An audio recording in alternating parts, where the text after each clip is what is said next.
الحمد لله رب العالمين والصلاة والسلام على أشرف المرسلين سيدنا ومولانا محمد وعلى آله وصحبه أجمعين. قال رب اشرح لي صدري ويسر لي أمري واحلل عقدة من لساني يفقه قولي. Allahumma aftah alaina futuhal arifin.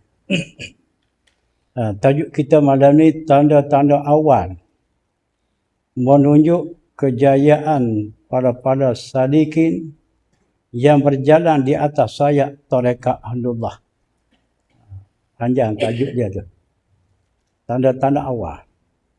Simbol-simbol pada menunjukkan berjaya bagi seseorang yang berjalan di atas landasan tarekat ahli sufi. Tapi syarat tarekat yang muktabar lah, yang diterima pakar sejak pada zaman dulu sampai ke hari ini. Jangan tarekat yang menyimpan ke lain, dia tak akan sampai. Dia tak akan zahir tanda-tanda kejayaan. Terhasil waridat, tercapainya waridat ataupun nur ataupun hal dan sir setelah menjalani tarekat sufiyah. Orang berjalan di atas rel tarekat ahli sufi, tanda-tanda awal berjaya, dia diperolehi waridat, diperolehi nur ataupun sir. Itu tanda awal. Kalau tanda-tanda sebegitu tak dicapai, tak didapati olehnya, tak nyata lagi simbol-simbol kejayaan. Soalnya mengapa tidak ternyatanya simbol kejayaan sebegitu? Berkemungkinan tarekat itu tidak betul. Tarekat ayah ping ke, tarekat asal anak rimah ke, memang tak betul. Kalau tarekat Ahlullah yang betul, dia akan melahirkan generasi murid tadi tercapainya waridat. Jadi untuk nak menarikkan waridat itu, kenalah beramal. Sebaliknya tarekat dah betul dah, dia terima ijazah talqin dah, tapi malah nak amal, tak akan datang padanya waridat. Dikenaki amal tarekat ni berbagai. Kadang-kadang amal infiradi, kadang-kadang amal jama'i. Infiradi ni, kok kita berseorangan, tak perlu kepada berjamaah. Kok jamaah ini berkumpulan. Dengan diadakan amalan jama'i, boleh menghasilkan waridat. Dalam kita beramal, berzikir, bertahlil, berhalaqah zikir, akan membuahkan warid. Akan datangnya karan waridat pada hati. Maka waridat itu berupa wahbi ilahi. Waridat itu wahbi ilahi. Bukan anugerah daripada guru. Hanya semata-mata wahbi pemberian Tuhan. Tetapi Tuhan anugerahkan waridat itu mestilah orang itu berjalan di atas sayap tarekat sufiyah. Barulah datang wahbi ilahi waridat tadi. Sebaliknya, dia ni orang berilmu, ahli agamawan, ahli ibadah. Tetapi dia tidak berjalan ibadah dia tu di atas sayap tarekat. Tidak akan dapat juga wahbi ilahi waridat tadi. Semestinya langsung tidak beramal. Hatta beramal sekalipun belum tentu lagi dapat waridat. Walaupun waridat itu ada pemberian Allah. Sebab apa? Sebab Allah Ta'ala menganugerahkan waridat mengikut saluran tarekat. Jadi bukan silsilah syekh-syekh tarekat itu dapat menghasilkan waridat kepada murid. Daripada Allah Ta'ala. Tapi sungguh pun daripada Allah mengikut saluran tarekat. Bukan dalam bab bicara pasal waridat dalam tarekat. Sebaliknya kalau tidak mengikut tarekat Sofiah, saya tidaklah dapat tepat perolehi walidat tersebut. Ataupun no dan lain-lain lagi. Walidat ni banyak jenama. Kadang-kadang dipanggil no, kadang-kadang dipanggil hal, kadang-kadang dipanggil sid. Tidak terhenti setakat namanya walidat. Kita nak bahas lagi apa soal nama walidat. Walidat ni asal pada perkataan wari. Makna wari itu kedatangan. Manakala banyak didatangi anugerah waridat daripada Allah Ta'ala tu, lalu dia panggil waridat. Dia guna lafaz jamak. Daripada mufradnya warid sekalipun, manakala banyak lagu waridat yang didapati oleh ahli salik tadi, dia panggil waridat. Dia tak panggil warid. Waridat ni bermacam-macam gaya, tak sama. Orang tu macam tu rasa, orang ni benar rasa. Waridat ni benar rasa. Maka daripada rasa hati itulah dia dapat membinakan saksiah kita. Inilah keramat tarekat. Dia boleh membuahkan waridat yang dianugerah oleh Tuhan kepadanya. Maka dengan waridat tadi dapat dia membina saksiah kepribadian seseorang tu. Sebab itulah ulama-ulama besar dahulu-dahulu ada tarekat masing-masing. Sebab dia faham. Bagi di zaman kita ni tak berapa nak. Sebab apa? Sebab dia ngaji lagu lain. Orang dulu dia mengaji dengan ilmu, dia nak amal. Dia nak menghasilkan natijah ilmu tu. Zaman sekarang dia mengaji, dia nak sijil. Untuk nak makan, cari makan lah. Sesuap pagi, sesuap petang, lain beza. Kita mengaji, kita nak amal. Jangan kita mengaji tidak beramal. Al-ilmu bila amalin. Bermula ilmu tidak beramal. Bila samadin kasyajarin. Semajalah pokok tidak berbuah. Subuh pokok tak ada buah. Kalau kita bawa balik, buat kaya api. Ya lah.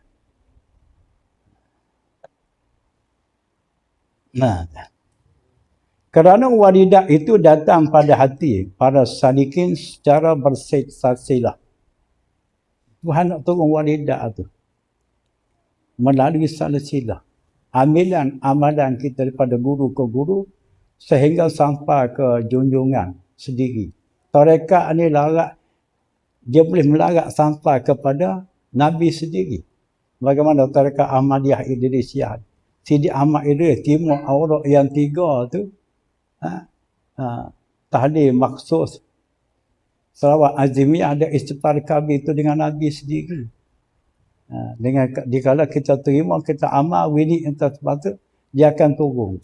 Tidak cepat, mungkin ambil masa panjang sikit. Kerana nak nilai kesungguhan kita berjalan kepada Tuhan. Bukan secepat yang mungkin berbuahlah padanya waridat, tidak.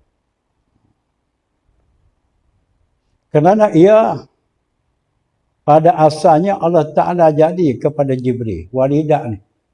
Tuhan turun kepada Jibril. Jibril turun kepada Nabi Muhammad sallallahu alaihi wasallam. Nabi Muhammad turun kepada orang yang ada kesambungan dengan dia. Persambungan waya dengan Nabi. Mana ada pertalian. Semacam karang lah. Nak turunnya karang dengan ada waya.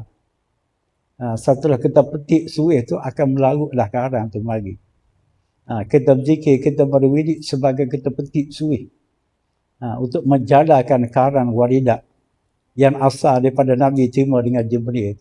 Tengok dalam perbahasan dia sana lah. Bukan nak bercakap mengarut pasir, tidak. Maka amalan tarekat itu berasal daripada Nabi. Kerana tarekat di sini tarekat Ahlullah.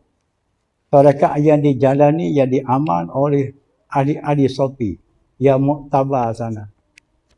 Dia panggil tarekat Ahlullah. Tarekat itu bahasa Arab, Melayunya jalan.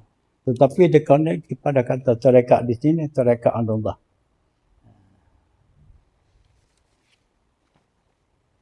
Sebaliknya amalan yang tidak berbentuk tarekat. tiada dapat habuan waridat tersebut. Dia putus. Diplomat dia putus. Tak marilah warid. Kalau wayar pun wayar putus. Petik suih pun tak mari api. Karena ia tiada menerima bai'ah. Amalan itu tidak ada bai'ah, ada persambungan silsilah sehingga sampai kepada junjungan sallallahu alaihi wasallam. Tarekat Ahmadiyah, kita amal di sini namanya Ahmadiyah Idrisiyah. Sampel amalan dia. Tak adalah sudut-sudut masuk bilik seminggu, 2 minggu tinggal rumah tangga. Dengan qada wa amal pagi petang dah cukup. Cukup. Dengan amalan begitu berjasa besar. Jangan difahamkan kita tarekat tak sudut ni tidak berhasil. Kalau tidak berhasil, bagaimana lahirnya generasi para wali dari amalan tarekat Ahmadiyah? Kalau negeri Kelantan saja panggil wali, Tok Wali apa? Tok Wali Haji Ismail Unda Paku. Tarekat Ahmadiyah. Haji Sa'id Pauhlima Keramat, orang Cok Keramat. Tarekat Ahmadiyah. Apa Tok Wali apa? Menantu Tuan Tabah. Haji Cik Mak. Dia Tok Wali. Itu semua tu jalur tarekat Ahmadiyah. Itu orang-orang di Nusantara kita. Dia tanah Melayu bukan Nusantara. Di Malaysia kita. Banyak lagi lah. Tok Haji Daud Bekir Abah tu. Boleh dicerita sebagai walidah. Walidah. Dianugerah berkat oleh Tuhan. Kita nak kata keramat tu takut pelik sangat. Kata berkat. Ada sahabat kita yang mengaji di sini. Dia tak mari malam, dia mari siang hari. Jadi kalau mak dia sakit, dia baca tu pelik. Tak makan sana penyakit. Waktu lalu-lalu dia bertawassul dengan Tok Haji Daud Bekir Abah. Tawassul dengan guru Haji Daud, Sidi Muhammad Al-Zahari. Dan tawassul kepada Sidi Muhammad dan Darawi. Dia tawassul 3 orang je. Minta Allah Ta'ala akakkan penyakit. Sembuh penyakit sampai kali ni. Saya tanya 2 hari lepas, macam mana? Okey. Biasa. Bodoh ni ke Allahu Rabbi. Jadi kesimpulan kita, teknik perubatan Islam kita boleh kita guna tawassul. Tawassul. Tapi syaratnya nak tawassul tu pula bukan semudahnya. Orang nak tawassul minta berkat, minta jauh kelebihan. Orang-orang yang diberkati oleh Allah Ta'ala tu kenalah kaki semayang, puasa cukup, ibadat comel, azam tu biar kuat. Tapi kita jangan meletakkan tawassul kita tu mengharap dengan arwah-arwah. Aulia tadi berkuasa memberi bekah dapat mengangkat penyakit. Kita minta dengan Tuhan. Ya Allah, Ya Rabbi, Ya Tuhan. Dengan berkat Tok Pula Manis Terengganu, akakkanlah sakit saya ni. Saya harap sangatlah dengan berkat beliau, Allah Ta'ala akakkan sakitnya. Kena begitu. Kalau tidak, jadi tawassul tak betul. Tawassul tak betul tu yang dipaham oleh Wahabi. Sehingga dikatakan syirik orang tawassul. Kalau syirik tawassul, macam mana pula? Disabit pada hadis Riyadhus Salihin, karangan Imam Nawawi. Hadis sahih tu, Imam Nawawi kuku hadis Riyadhus Salihin. Seorang 3 pemuda, dia masuk dalam sebuah gua. Sebaik saja bertiga tadi masuk dalam gua, secepat mungkin gua tu tertutup dengan sebiji batu yang besar. Batu tu selap pintu gua. Tak boleh tubik dalam bertiga. Terperuk dalam gua. Maka lalu dia bertawassul dengan amalan soleh masing-masing. Yang pertama dia tawassul dengan amalan dia. Yang kedua, yang ketiga, mereka cerita. Lepas tu pintu gua buka. Boleh keluar. Sambil pada hadis. Azan. Isya azan dulu dah. Sekejap. Daripada waridah itu anugerah Tuhan ke atas para salib. Setiap ikhwan mereka. Utama sekali tarekat kita Ahmadiyah. Dilakapkan adik-adiknya sebagai ikhwan. Kenalah faham makna waridat. Kena ambil faham. Kena belajar dalam pasal waridat. Yakni jangan cepat menghukum tablis. Orang dalam hal waridat dia kalau tak faham, dia hukum kena rasuk daripada iblis pada syaitan. Yakni dengan menilai pada zahir semata-mata. Dia tak ambil kira langsung di segi batin. Pengalaman rohani orang. Dia tengok pada zahir. Seolah-olah kena rasuk. Jadi kalau orang duduk berzikir dengan bersungguh pun masih lagi kena rasuk, sama telah tak berzikir kau macam mana? Kita jangan cepat menghukum gitu. Nanti orang buat soalan begitu. Soalan orang berzikir pun kena rasuk oleh iblis. Orang tak berzikir ni kenapa? Ilmu ni panjang cerita. Tak ada nak baca lah. Tak boleh kita nak hukum orang dialami waridat itu seolah-olah kena rasuk oleh iblis. Dihukum dengan tanpa ilmu yang sewajar, yang sepatut. Dengan sedemikian, sebelum kita hendak mengkritik sesuatu, terlebih dahulu kita nilai akan dia dengan ilmu baginya. Bagi perkara kita nak kritik. Manakala bertentangan dengan ilmunya, maka layak ada dihukum pada masalah. Maka kalau dihukum salah, orang yang datang waridat tadi kita tengok pada zahir, seolah-olah sepotak normal kita kata. Maka kalau dihukumkan salah, hanya sekadar pandangan zahir saja pada hukum kita. Seolah-olah semacam orang masuk hati kita kata. Maka salah lah. Atau kena rasuk kita kata. Hal sebenarnya perlu ditahu. Terperinci. Kena tahu terperinci dah dahulu. Mengapa sebab yang terjadinya begitu. Adakah sengaja dibuat sebegitu? Atau tekanan rasa hati. Sebab terjadi begitu hasil daripada tekanan rasa hati. Rasa hati. Tekanan rasa yang tak dapat dikawal. Maka terjadilah begitu. Maka perasaan sebegitu dinamakan waridat. Macam dikatakan waridat. Waridat ni timbul rasa pada hati yang kadang-kadang tak dapat dikawal. Perasaan rasa begitu. Maka jadilah pada kacamata pandangan zahir seolah-olah kena rasuk. Walahal dia berpunca daripada berzikir. Kalau kita fikir secara logiknya, ada orang berzikir itu kena rasuk. Orang hati mengkonsentrasi. Sekata hadir pada hati kemanisan dengan Tuhan. Dengan rasa kehebatan Tuhan. Dengan rasa hudur hadir hati kepada Tuhan. Masih lagi dia kena rasuk. Apatahkah hal langsung tak berzikir? Kita tengok sebahagian orang Sofi tersebut dalam kitab Syekh Afdaluddin nama dia. Tuhan kasahkan dia nampak. Jika orang terlupa daripada mengingati Allah, automatik syaitan tu hingga di atas kepala bahu dia. Sebaik saja dia berzikir, dia ingat kepada Tuhan, terpelating syaitan tu cabut lari. Berjauhan daripada. Ini kalau kita kata orang ada waridat tadi kena rasuk. Itu juga andaian dengan kepada ilmu tak cukup. Ilmu tak ada. Walaupun dia terguna pada orang ahli tarekat. Mungkin tarekat dia tak mengaji. Mungkin tok guru tak bagi penerangan ilmu begitu.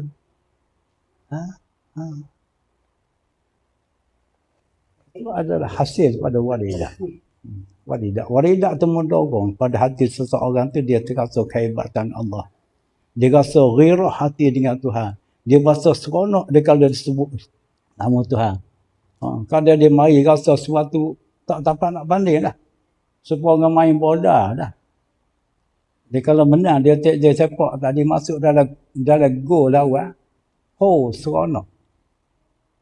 Sampai ke dia sujud tengah padang bola. Apa kenapa sujud tak tahu dah. Tak tahu kiblat mana sujud bersenongeng kepala lutut. Nak kata sujud syukur. Syukur gapo gitu. Itu baru seronok dengan perkara dunia ya tu. Hebat dah. Jadi sujud tak meletup dah. Bagaimana kiranya rasa terseronokkan dengan Allah Ta'ala. Kehebatan tu. Lebih seronok daripada mainan dunia tadi. Dengan sebab tu dengan ketaranya seronok.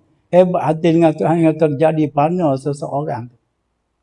Tu pana tu dia teruk lagi. Kalau bagi kepala manusia, dia kira orang walidat tadi seolah-olah masuk iblis. Kalau jumpa ni orang pana, dia kata gelar teguh lah orang ni. Dia cak orang pana tu gelar teguh. Akibat daripada dia tak tahu. Sebab tak tahu tu, dia tak belajar. Ataupun dia bertadakak tapi tak tahu. Macam mana Tok Guru tak boleh bagi pencerahan kepada anak murid tentang warid ni. Sedangkan warid ni dia ada 3. Waridatul intibah, waridatul iqbal, waridatul wisal. Bagi orang berjalan, dia akan merupuh waridat-waridat yang 3. Permulaan orang berjalan, dia akan menumpuhi waridatul intibah. Waridat sekadar nak menyedar, nak menggerakkan hati dan yang lalai ingat kepada Tuhan. Setelah sudah berlamaan dengan waridatul intibah, dia akan hadapi pula satu warid yang kedua dipanggil waridatul iqbal. Waridatul iqbal ni keadaan hati dia ni boleh khudu kepada Allah. Boleh hadir kepada Allah. Dengan keadaan bertawajuh kepada Tuhan. Dengan keadaan bermuraqabah akan Tuhan. Tu waridatul iqbal. Maknanya dia menghadap hati kepada Allah. Dia tak melecong ke lain. Itu satu warid yang tinggi. Lebih daripada waridatul intibah. Setelah biasa dengan waridatul iqbal tadi akan masuk satu waridatul wisal. Waridatul wisal ni waridat bagi orang yang sudah sampai hati kepada Allah. Di kalangan ahlul wasilu ilallah. Iaitu dia dapat bermusyahadah akan Tuhan. Dapat bermuraqabah akan Tuhan. Waridatul wisal yang paling tinggi lah. Kita ni duk cari waridatul intibah. Nak cari penggerak hati, lalai kepada ingat kepada Tuhan. Jadi Tuhan anugerah waridatul intibah ni rasa seronok hati dengan Tuhan. Dikala seronok entahlah timbul. Dikala berzikir, seolah-olah dinilai oleh kacamata orang yang tidak faham dalam perkara ni, dia kata, oh, itu kena rasuk faham. Sebagai contoh kita tengok dalam kitab. Awak mari kita nak baca ni. Antara contoh waridatul intibah.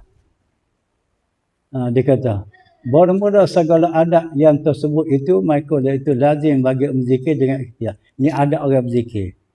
Kena zikir dengan ikhtiar. Makna zikir ikhtiar tu, kena guna. Biasalah. Kalau la ilaha illallah, la ilaha illallah. Itu secara ikhtiar. Ataupun kalau Allah biar dia. Allah, Allah. Itu ikhtiar. Adapun orang yang tiada baginya ikhtiar. Mengapa? Sebab dia ni boleh jadi tidak ikhtiar. Tak ada ikhtiar. Daripada berkata la ilaha illallah, jadi muka lain dia kata. Itu makna tiada ikhtiar. Daripada dia kata Allah, Allah tu bunyi lain. Adapun orang yang tiada baginya ikhtiar, maka iaitu tiada lazim baginya segala adat tertentu. Ikut cerita rasa dia lah. Asal-asalnya la ilaha illallah. Manakala sudah melangkah kepada peringkat waridat tadi, jadi seolah perkataan dia tidak ikhtiar. Jadi Allah, Allah. Asalnya la ilaha illallah. Jadi lebih pada orang lain, laju pada orang lain. Dan hanya sahaja adat mereka itu taslim bagi warid.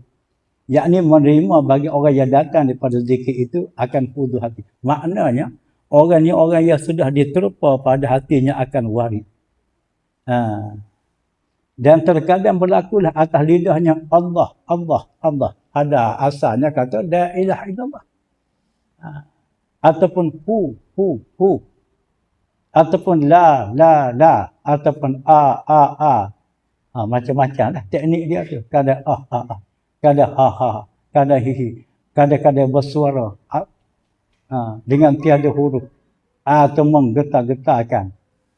Sampai tak ada suara, sekadar bergerak aja. Macam mana nak faham?